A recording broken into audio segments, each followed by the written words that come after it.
Good evening everyone, welcome to our channel doctor trader. তো আজকে দেখছেন একটা ট্রেড নিয়েছিলাম, 1209 টাকা মতো লস হয়েছে। তো অ্যাকচুয়ালি আমি দেখাবো আপনাকে নিফটির। তো আমি অ্যাকচুয়ালি ট্রেড নেবো না ভেবেছিলাম, কিন্তু লাস্ট মোমেন্টে ভুল করেই নেওয়া হয়ে গেল। তো ফার্স্ট দেখা আপনার 1D টাইম ফ্রেম।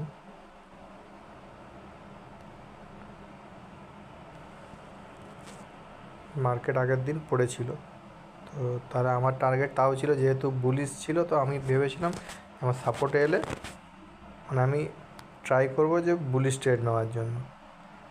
তো সকালে খুলেছিল এখানে,